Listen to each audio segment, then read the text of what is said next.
This happened in the late summer of 2017 in northwest Pennsylvania. To preface this, I've been an avid outdoorsman since I was 7 years old. I would bow hunt for deer, bear, and turkey. Wildlife is something I'm very confident in identifying. My buddy, M, and I spend most of the summer nights jigging for walleye. So like clockwork, we left at 10 p.m. one night to fish until 2 a.m. or so. After a good night of fishing, neither of us were tired yet. We decided to go drive around and listen to music while chewing tobacco. M didn't want his mom to know we used tobacco. Young country kid struggles. We decided to go park for a few minutes at M's family farm, putting chews in our mouths. We pulled off into the cornfield around 2:15 a.m., the high beams on to see if there might be a big buck in the opening.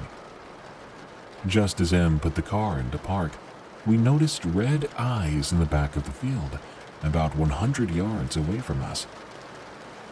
There were no red flags yet, not until we realized that whatever those eyes belonged to, it was taller than the fully grown corn stalks. The two of us watched in silence. Then I could have sworn I saw it slowly turn and look right at me. As soon as its eyes met mine, my chest got all tight. I felt as if something was pushing me into the back of my seat. I couldn't move, frozen in an overwhelming feeling of pure terror. That was the last thing I remembered until we were driving down the main road into town at 4:30 a.m. Somehow, we had no recollection of the 2 hours of that night between 2:15 a.m. and 4:30 a.m. Horrified, we went straight back to M's apartment and ran inside. We only managed to fall asleep around 6 a.m. When I woke up, I asked M if he could recall anything of what happened last night. When he saw those eyes, he said the same thing happened to him, that he'd lost the memories of the 2 hours after. But how did he drive to the main road if he couldn't remember? We still hunt that strange farm, but nothing has happened since. I don't know what we saw, but nothing in Pennsylvania stands taller than that corn.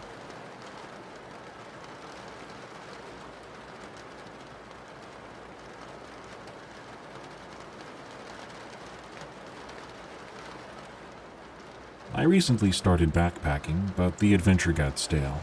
Not that I didn't have fun with it, but it just stopped scratching that itch. Soon I found out about stealth camping. That was more promising.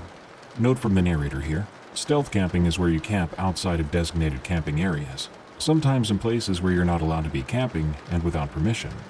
Anyway, back to the story. After a few stealth camps under my belt, and all my friends being impressed by my latest cemetery campouts, I knew I was onto something. One night after leaving the bar, I decided to sneak down to an area owned by the city. It was part of a park near the river.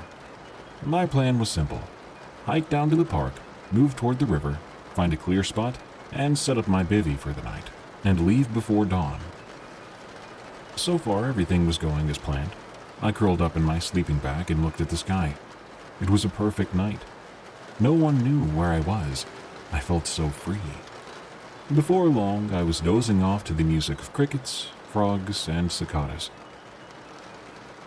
At some point, I woke up. Nature was calling. But then something else actually called out. Steve. Someone had said my name. But who? And why? No one knew I was here, as I said before. If anyone needed me, they would have texted my phone or called me. I ignored it while I took care of business. Then again, a voice not quite male and not quite female, but just enough to confuse me, called out again. Steve. My mind raced back to all the stories I've been told. Then a certain lesson I'd been told as a child took hold of me. I acted accordingly to that old rule to never answer if something calls your name in the woods. It made sense now. Years of mockery have now faced me. Years of laughing at superstition have now offered me hope. Years of hearing how to deal with the unnamed that calls you in the night would save me. I obeyed what the elders of my youth instructed. I did not answer those calls. I ignored them as best I could. I crawled back into my sleeping bag and bivvy and held on until dawn. Eventually, I heard crows and I saw daylight. I crawled out and packed up and got the heck out of there. I now believe. Don't go in the woods at night. Don't whistle at night. Don't answer if it calls your name, and never speak its name. I only needed to obey one of these rules this time.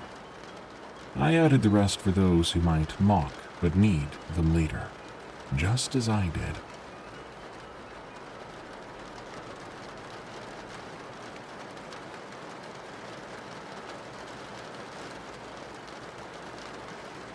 Let me just preface a few things before we get into the meat of this. I'm currently 21. I used to live with my grandma, but things at the house got too crowded for me. Late last year, my friend and his mom allowed me to stay at their place. I've known them for quite a few years, and I've always been super close with them, so I consider them a second family. Things were going pretty good. I always made sure I wasn't getting in anyone's way, and I kept my things to a small but dedicated area. Now, in 2024, I've been staying there for a little over 6 months, and I started to get feelings for a friend who I've known for about a year at this point. It turns out she also had these feelings, so things started getting a little bit more serious, and we officially started to date. She lived about 24 hours away from me, so we started to make plans to visit each other.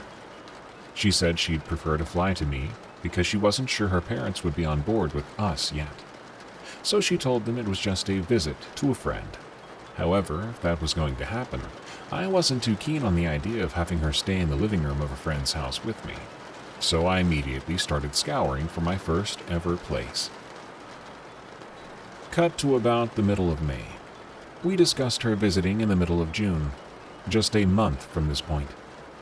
I managed to find a place online, and I was liking everything about what I was seeing.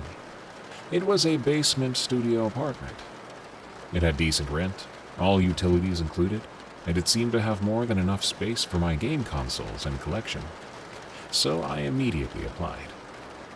My application was approved, and they told me I could move in on June 1st. June arrives and I start getting moved in. Things are going well. There were a few oddities with the unit, but ultimately, it was incredibly nice to have my own space. It was quite a different feeling knowing nobody's there with me, but it was a trade-off I'm more than okay with. My girlfriend and I started finalizing her visit. We decided she was going to visit June 17th through the 21st. Honestly, things couldn't be looking better. We purchased her tickets, and my mom said she was willing to bring me to the airport to pick her up. Now all we had to do was wait. Then it was the day. It was about 2 a.m., and my mom and I were leaving for the airport at around 7 a.m. I couldn't sleep because I was too excited to finally see her. During this time, it starts to storm, and personally, I'm a big fan of storms. I always found them cozy. After a long enough time of just lying down watching YouTube, I decided I'd kill some time, so I grabbed my Steam Deck and started to play a game. Shortly after turning it on, I hear some tapping at the window. Again, I live in a basement unit, so I have an egress window, and my bed is laid right in front of it. I figured it was just the storm, since it's gotten pretty windy at this point. So I continued playing. As time goes on, the tapping is very frequent and almost deliberate. Then it sounds like something was trying to open the outside window. Now, obviously, I have blinds, so I can't see out there. Things are getting a little disturbing for me. I texted my girlfriend to hopefully ease my nerves. I think I'm hallucinating or something. I think something's outside my window. It almost sounded like it was trying to open it. What if it is someone? If it really is, they wouldn't have been here just sitting for nearly 3 hours, right? Maybe I'm just hearing things. I decided that maybe I was just nervous to meet her, and these were the side effects. I wasn't too sure, but I decided maybe I should turn off my Steam Deck and try to get some rest. I got maybe an hour of sleep and woke up, unable to go back to sleep. I listened and didn't hear the tapping or anything out my window anymore, so I decided to once again pick up my Steam Deck and play something. Less than 2 minutes in, it starts happening again. Tap, tap, tap, tap. This is starting to really freak me out. There was absolutely nothing for the hour I was just trying to sleep. So what was going on? I decided to test if there was really something there. I turned off the screen, waited for about 5 minutes. No taps. I turned it back on, and the tapping started again. Now I was certain this wasn't just a tree branch or an animal. There was something more out there. I decided to slowly slide off my bed, go to my chair across the room, try to call a friend. I'd feel much safer checking things out if I was on the phone with someone who lived nearby. Unfortunately, no one was up. I tried my mom and my grandma too, but nobody was picking up. I sat there for about half an hour, processing what I should do. Should I really call the police?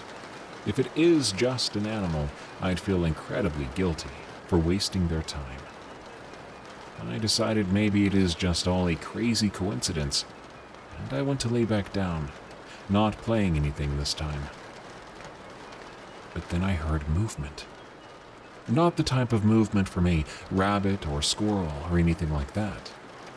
This felt heavy. I backed away again, sliding off my bed, except this time, the sun was starting to rise, revealing a shadow.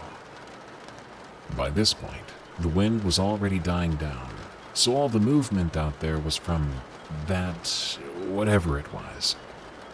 A bit of time passed, so I tried calling a few people again. This time my grandma picks up. Thank goodness. Grandma, I think there's someone outside my window. I see a shadow moving about out there, I told her. It's okay. Take a deep breath and call 911. And call me back as soon as you can, okay? Okay, Grandma. I'll do that. I hung up and immediately dialed 911. 911, what's your emergency? Hello, I think there might be someone trespassing in my backyard right outside my window. Okay, stay calm. What's your name and address? I proceeded to tell her the information. Okay, we're sending 2 officers there. Just remain on the line and stay calm, she replied. During the wait, I saw the movement getting more frantic. I was starting to panic. Eventually, the officers made it, and I told them my window was just around back. The officers went and searched the area. They eventually came back to me and told me that they couldn't find anything. As a matter of fact, there were absolutely no footprints of any kind near my window. Are you kidding me? I thought. Everything felt too coincidental for it to just be a branch or something. I called my grandma back, telling her what the police had told me. She said maybe some drunk had stumbled his way into my egress window. Regardless, the whole fiasco was over. My mom and I left about 15 minutes after the cops came, and we went to go pick up my girlfriend. Thankfully, we had an amazing time, and nothing like that happened again while she visited. In fact, it never happened again, period. But to this day, I think about it. What would I have seen if I had just opened my blinds? Would I even be alive? I'm honestly not too sure, but I can assure you, there was definitely something outside my window.